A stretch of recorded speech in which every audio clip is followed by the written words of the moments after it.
Mga kapanalig, maganda mapagnilayan natin na talagang nagkakaroon tayo ng malaking problema sa pamamaraan natin ng pakikipag-communicate. No? Isa yan sa unang naituro sa atin nung maliliit pa tayo, no? Lalo na pagdating sa pamilya.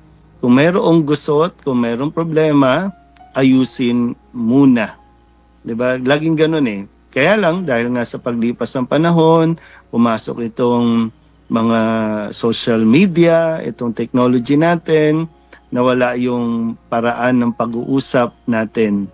No, yung bang hindi na tayo marunong mag-ayos ng gusot natin.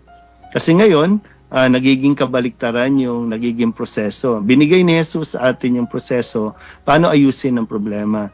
Kayo munang dalawa, then magpatulong, and then saka humingi sa komunidad. Ngayon kasi ang nangyayari, kung meron ka sama ng loob, social media muna, ipapalakihin muna natin, and then saka pa lang mag-mediate ang kung sino man, and then saka pa lang kayo mag-uusap kung aabot kayo sa pag-uusap. So yung proseso, kung susundin lang talaga natin si Kristo, magiging maayos, no? Ang daming gulo ngayon sa ating pong lipunan dahil lamang sa hindi natin pagsunod sa tamang proseso. Sigaw tayo ng sigaw na due process, pero hindi natin alam kung paano. Kaya maganda, balik tayo kay Kristo, balik tayo sa kanyang aral, balik tayo sa gabay ni Kristo.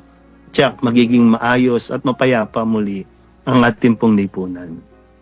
Amen.